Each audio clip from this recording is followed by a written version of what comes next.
Temos aberto o livro Episódios Diários, da Joana de Ângeles, pela mediunidade de Divaldo Franco.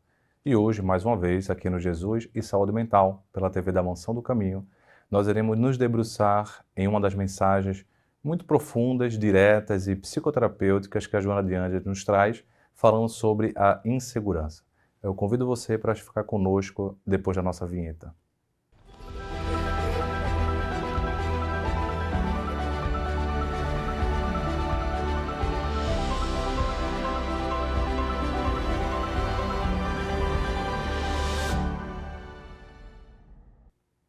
A mensagem é a número 12, insegurança. Há momentos em que se imiscuem no sentimento do combatente emoções desconcertantes. Ressabiado do atavismo ancestral, que remanesce em contínuas investidas, logra vencer quantos lhe dão guarida, estimulados pela autopiedade e pela presunção. Porque se espalha a agressividade, tens a impressão de que lhe serás a próxima vítima. Diante das incertezas que decorrem da beligerância generalizada, absorves o vapor deletério que se expressa em forma de insegurança. Tem cuidado com esse tipo de fobia em relação ao presente, ao futuro e aos que te cercam. Aos que se armam pensando em reagir quando agredidos. Outros se condicionam para a agressão em primeiro passo, como mecanismo de defesa. Diversos revestem-se de falsa condição de superioridade, evitando os contatos humanos que lhes parecem desagradar. Desarma-te desses vãos atavios. Ergue-te em pensamento a Deus e nele confia. Somente acontece o que é necessário para o progresso do homem, exceto quando ele, irresponsavelmente, provoca situações e acontecimentos prejudiciais por imprevidência e precipitação. Cultivando o otimismo e a paz, avançarás no teu dia a dia, vencendo o tempo e poupando-te aos estados de insegurança íntima, porque estás sob o comando de Deus. Insegurança. E Joana de Ângeles, ela dá aqui uma conotação bastante profunda, né, sobre a insegurança. E eu queria, então, tentar tecer alguns comentários. Primeiro comentário, insegurança como sendo a falta de confiança, a falta de capacidade que você sente que tem para lidar com alguma situação. Insegurança. A falta de capacidade que você sente que tem para lidar com tal situação. Essa insegurança, portanto, pode ser a falta de confiança em você para lidar com uma emoção. E a emoção que ela traz muito aqui é a emoção raiva e a emoção medo. São emoções básicas, porque estão na base da nossa vida emocional. São emoções básicas porque são aquelas emoções que os animais já sentem e que nós sentimos desde muito pequenos. Não precisam de uma elaboração muito grande do nosso intelecto. Então, o medo projeta uma insegurança no sentido de pensarmos assim: será que eu vou conseguir dar conta de lidar com tal situação? Será que tal situação não vai ser tão ameaçadora que vai me destruir? Será que eu vou ter forças para resistir a tal problema? O medo, portanto, direciona a dificuldade, né, de termos confiança em nós diante de situações externas. E essa situação externa, muitas vezes, se alinha a uma situação interna. Como assim? Será que eu vou ter condições de lidar e de aguentar tal problema? Ou seja, medo de não resistir a tal situação. Não resistir como? Será que eu vou ficar com tanta raiva, com tanta fúria, tão enfurecido diante de tal situação, que eu vou perder o controle e vou então entrar na agressividade destrutiva para com o outro ou para comigo? Será que eu vou aguentar essa situação a tal ponto de não cair numa tentativa de suicídio? Será que eu vou aguentar tal situação a tal ponto de não cair numa tentativa de homicídio? Então, no final das contas, são essas duas emoções que nós temos medo, né, que nós temos desconfiança, portanto, insegurança em lidarmos. Por isso que diz aqui, há momentos em que se imiscuem no sentimento do combatente emoções desconcertantes. Aí no terceiro parágrafo. Porque se espalha a agressividade, tens a impressão de que lhe serás a próxima vítima. Ou seja, medo, agressividade. Medo, raiva. Próxima vida da raiva do mundo, ou seja, da raiva externa, destruidora, e a próxima vítima da raiva interna, destruidora. Então, por isso que ela fala emoções desconcertantes e usa a palavra combatente. Porque nessa guerra íntima que nós travamos e nessa guerra evolutiva que nós estamos, nós, então, temos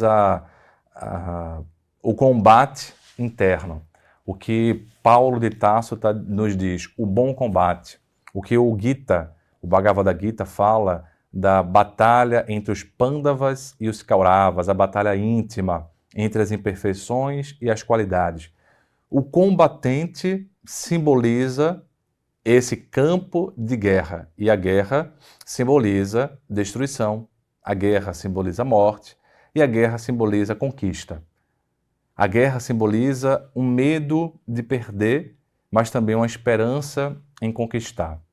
E depois que eu conquistar, será que eu vou conseguir dar conta, ter capacidade? Aí já vem outros dilemas, que também a insegurança se desdobra, mas sobretudo aqui a gente vai colocar a insegurança dessas emoções, né, mais destrutivas.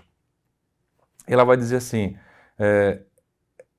o atavismo ancestral, que remanesce em contínuas investidas, da guarida à autopiedade ou presunção.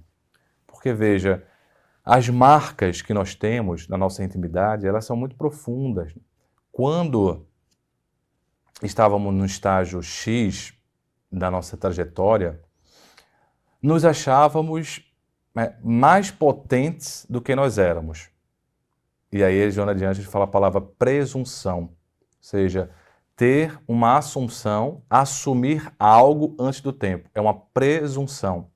A gente também pode chamar que a presunção, assumir algo que a gente ainda não é, nos leva a uma pré-potência, a uma potência antes do tempo. Então, nesse momento a gente achava que tinha condições muito maiores do que a gente tinha. E aí lidamos com o poder de forma destrutiva. Até que chega o momento em que nós vamos arcando com as consequências desse mau uso do poder, dessa prepotência, dessa presunção, e aí vamos lidando com uma situação da culpa. Nos arrependemos, começamos a sofrer e começamos a trajetória de reparação do problema passado. E esta trajetória de reparação é uma trajetória muito complexa, porque fica guardado dentro de nós o atavismo. O que é o atavismo? É como se fosse assim, as amarras, é como se fosse o peso, é como se fosse a âncora que não deixa a gente crescer, que não deixa a gente andar, que não deixa a gente navegar no mar da vida, na evolução espiritual que nós estamos destinados. Então, essa insegurança nos fala assim, eu não sou digno. Será que eu tenho condições? Será que... E a insegurança vai ampliando a desconfiança, a insegurança vai ampliando uma série de comportamentos que nos atrasam a jornada. Por isso que ela usa a palavra fobia. Esse tipo de fobia não é uma fobia, digamos, tecnicamente diagnosticada, isso que a gente está falando, né? Mas é o que está por trás de uma fobia no sentido evolutivo, de uma fobia existencial. O que é uma fobia? É um medo elevado à máxima potência. É um medo muito intenso. Quando eu tenho uma fobia de lugar alto, não é um medo só do lugar alto. Eu tenho um medo elevado à máxima potência, e aí eu tenho crise de ansiedade, coração acelerado, falta de ar, aperto no peito, entendeu? É um medo elevado à máxima potência que se traduz em crises, inclusive com sintomas físicos de um comportamento de esquiva. Quando nós temos um quadro de fobia, geralmente, se não buscarmos um tratamento adequado, o que nós vamos fazer é, para não sentir essas coisas, a gente vai se afastar, vai se esquivar. Então, a esquiva é uma forma, digamos assim, aparentemente adequada, mas muito inadequada. Por que aparentemente adequada? Porque ela diminui o desagrado, o desconforto. Mas é inadequada porque ela nos leva a um comportamento de isolamento. E se for uma fobia existencial, nós temos então um isolamento da existência. Então, se é uma fobia de lugar alto, eu não subo numa montanha-russa, eu não vou num andar muito alto, então eu vou me esquivar. É problemático, mas é uma esquiva temporária. Eu posso ficar em lugar baixo. Mas se é uma esquiva existencial, né, uma fobia existencial, eu vou me esquivar, eu vou me esconder de existir. Então eu vou me esconder de mim mesmo. E aí vem esse problema mais profundo que Joana de Ângeles está dizendo, que a Joana de Ângeles está colocando nessa perspectiva. E ela vai colocar 3 caminhos, né? Quando há pessoas assim que se armam pensando em reagir. Então, quando eles são agredidos, essas pessoas se armam para reagir e agredir.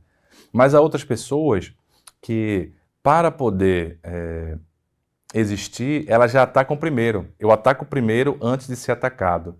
O melhor, né, a melhor defesa é o ataque. Então, antes de ser atacado, eu já ataco. E eu fico uma pessoa agora hostil, uma pessoa desagradável e que desagrega.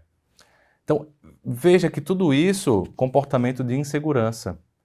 Quando eu uso muito a agressividade para me proteger, eu estou mostrando que eu sou muito inseguro na realidade. Quando eu preciso me afirmar demais, é porque eu estou com muita insegurança íntima, a tal ponto que eu tenho que me afirmar o tempo todo a partir de comportamentos desse porte. Então, a fobia existencial nos fala dessa insegurança ancestral. Essa insegurança que é uma reminiscência das perturbações que nós fizemos e do tempo em que usávamos o nosso poder de forma prepotente e presunçosa. É importante que a gente deixe o passado para trás, na nossa perspectiva evolutiva.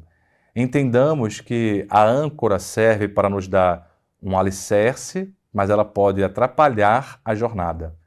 Então precisamos tirar esses atavismos, mesmo que seja um terreno meio movediço, sim.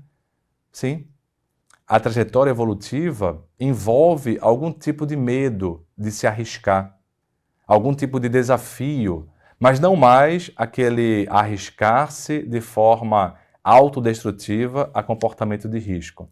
Mas arriscar-se no sentido de eu não tenho certeza, Senhor da vida, se eu vou dar conta da tarefa que a vida me promete, a vida me abre, mas eu confio em Ti. Em Tuas mãos eu me entrego. Então, nesse sentido, é uma insegurança que é alinhada à humildade, no sentido assim, olha, eu não tenho certeza porque eu não quero entrar na vaidade de novo, eu não quero entrar na prepotência de novo, então eu não tenho certeza. Porém, eu confio em Ti, porque se Tu me sustentares, eu conseguirei. Aí vem a fé equacionando essa insegurança para que a gente não fique prepotente. Essa insegurança também para que a gente não fique excessivamente se esquivando. Porque veja que coisa curiosa, às vezes o excesso de insegurança também vai contra a humildade. Como assim? Eu venho pensando sobre isso. O trabalho se apresenta para você. Você pode até não achar que é digno totalmente desse trabalho. O trabalho no bem se apresenta para você. Você pode até achar que não tem a força necessária, né, ou que você imaginaria para tal trabalho. Porém, a vida te apresentou, o tempo está adequado, e se você fica com excesso de insegurança, é quase como se fosse uma prepotência às avessas. Porque se Deus está confiando em você, quem é você para desconfiar de você mesmo? Se os benfeitores estão confiando em você, quem é você para desconfiar de você mesmo? Essa desconfiança entra no paradoxo, né? Esse excesso de insegurança entra no paradoxo de você olhar e dizer assim, olha, é como se eu soubesse mais do que a benfeitora, eu soubesse mais do que o benfeitor, eu soubesse mais do que Deus, que está abrindo essa porta, está dando esse caminho. Então, veja que paradoxo curioso. A insegurança como consequência de um momento de presunção e a insegurança excessivamente diminuindo, dificultando a humildade, porque a humildade é se entregar sabendo o que se é, nem mais nem menos. Nem mais para não ficar prepotente, nem menos para ficar desconfiado de Deus, desconfiado da vida, desconfiado dos planejamentos reencarnatórios. Nesse sentido, aprofundar essa mensagem da insegurança é muito interessante para que a gente possa entrar numa humildade mais madura, que é uma humildade que não se rebaixa ad eterno, embora não se ache totalmente digno, mas alguém achou. Embora não se ache totalmente capaz, mas alguém achou. E esse que achou foi uma pessoa que merece toda a tua consideração, porque afinal de contas é o teu próprio guia, é a tua própria guia, são os benfeitores, no final das contas é Deus. Será que eu vou ter condições de ser pai? Será que eu vou ter condições de ser mãe? Será que eu vou ter condições de lidar com essa missão? Mas se a criança veio com a permissão divina. Se a criança veio com a permissão dos benfeitores. Então, pensar que talvez não se dê conta pode ser muito útil para se preparar e para ficar humildemente aberto ao aprendizado. Porém, a tal modo de se esquivar da paternidade e dizer assim, eu não tenho condições, outra pessoa vai criar porque eu não tenho condições, talvez seja perder uma grande oportunidade de crescer em você o amor de pai, o amor de mãe, e ver essa obra chamada filho, filha, crescer. A comparação é proposital, no sentido que o trabalho no bem, a construção no trabalho do bem é um filho que brota do teu ser com a força do amor. E na medida que esse filho brota do teu ser com a força do amor, tu estás vendo esse filho crescer na medida direta que você cresce. E quando esse filho cresce e você vai crescendo, você vai amadurecendo e o filho vai amadurecendo junto. A obra, o trabalho vai amadurecendo.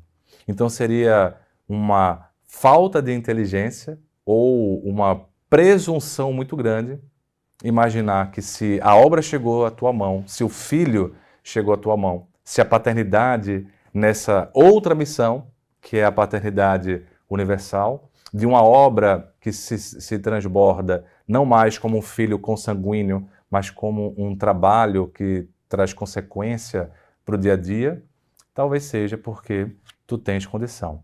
E a insegurança excessiva não só fala de um atavismo do passado, como pode dar origem também a uma falta de humildade às avessas, porque você está desconfiando, no final das contas, da vida. Está desconfiando, portanto, do Criador. Desarma-te desses vãos atavios. Ergue-te em pensamento a Deus e nele confia.